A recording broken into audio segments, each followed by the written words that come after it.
Hey gang, this is Jay Michaels. When I'm not navigating the shark-infested waters of New York's off-Broadway scene, I'm a professor of communications at Kingsborough Community College. I'm not alone in my secret identity. I'm going to interview a colleague, Patrick Hickey Jr. Now, Patrick Hickey is a professor here at Kingsborough as well, but what he also did was write the definitive tome, the literal best book you're ever going to read on the subject of gaming and the people that created video games. Not from a fan's point of view necessarily, oh, what's the best character, what's anything like that, but from the point of view of the creators, of the people that turned Pokemon, that turned Space Invaders into a multi-billion-dollar industry. Oh, his class just ended. Let's go chat with him about his book. Hey guys, Patrick Hickey Jr. here, author of The Minds Behind the Games, interviews with cult and classic video game developers. This game stemmed out of the idea that most video game books were based upon opinion and an affinity for the industry and not necessarily giving the people that made those games the opportunity to tell their story. So being the assistant director of the journalism program at Kingsborough Community College and being a veteran journalist that's covered the video game industry for over a decade, I figured this would be a fantastic opportunity to allow the creators of some of the coolest, most unique games of all time to indeed tell their story. What made these games special for them, how they were created, all the trials, all the tribulations, all the hiccups, all the fun, all the craziness. Some of it's never been told before, most of it's never been told before. So if you're a hardcore gaming geek and you go to pages like Game Sutra and Wikipedia to find out all the nooks and crannies of your favorite games, this book is chock full of them. Since the industry began, the video game industry began in the early 1970s, late 1960s, everyone's been obsessed with opinion. Is this game good? Would I enjoy playing it? And no one really takes a look at who made these games. We know who wrote Romeo and Juliet. We know who wrote A Streetcar Named Desire. We know who directed Goodfellas, but who made Fallout 3? Who made Grand Theft Auto? And if you tell me Interplay and Rockstar, you're right, but you're not exactly right. Who was the person that pitched the idea for a post-apocalyptic first-person shooter with RPG elements? Who was the first person that did that? So that's the frame of mind that I was in. Can I be the person that finds these people and tells a really unique story? Because as a journalist, I know that truth is often stranger than fiction. That it's more enjoyable to find out what inspired somebody. But no one ever really went that route in a video game book. It's always coffee table variety, lots of pictures, easy to read, and that's great.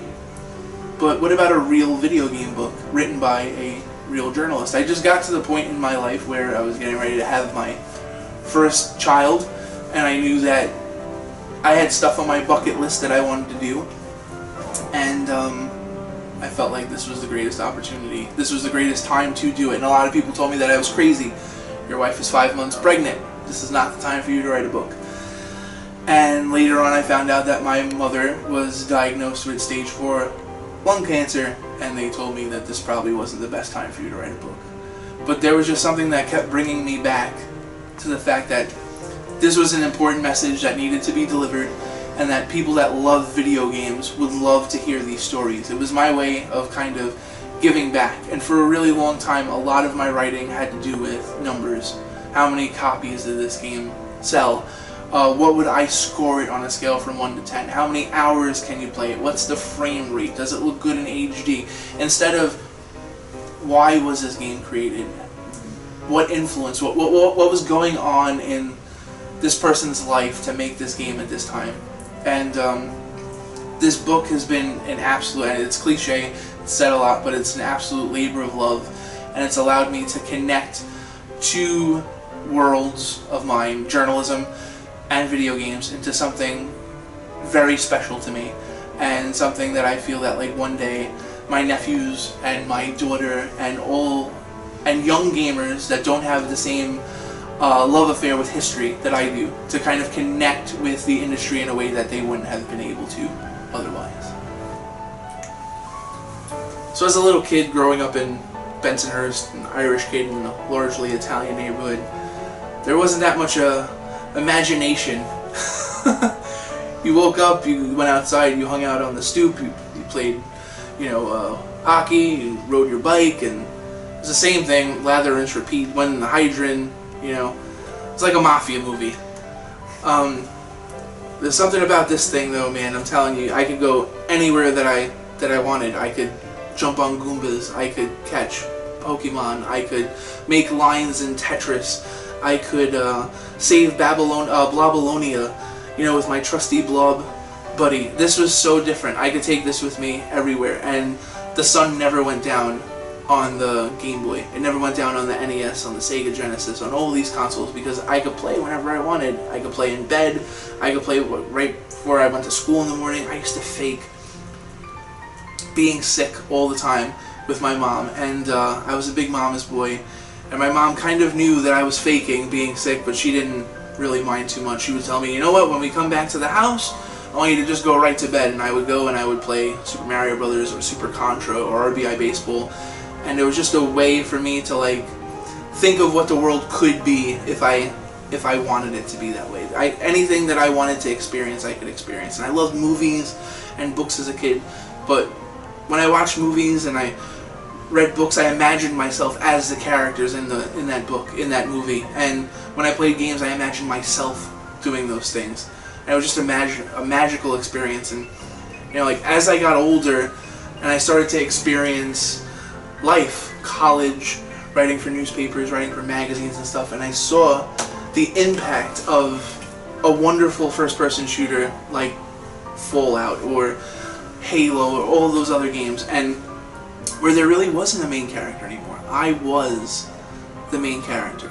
To get inside the minds of the people that made these wonderful experiences, that are on par with some of the greatest literature, some of the greatest movies, some of the greatest music, that to me was the next adventure in my life. So for a really long time I spent this time using video games as an escape from just being content and not being bored, and just as kind of like a distraction. And as I got older, I found out that there are great minds behind these games that make them so much more than a distraction. They are the new myths.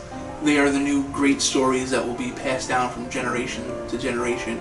And for me to have the opportunity to interview so many of these people and find out how they came up with these original ideas, it's been one of the greatest experiences. It's a virtual world, and it may not be real, but while you're there, it's kind of hard to argue that it's not real.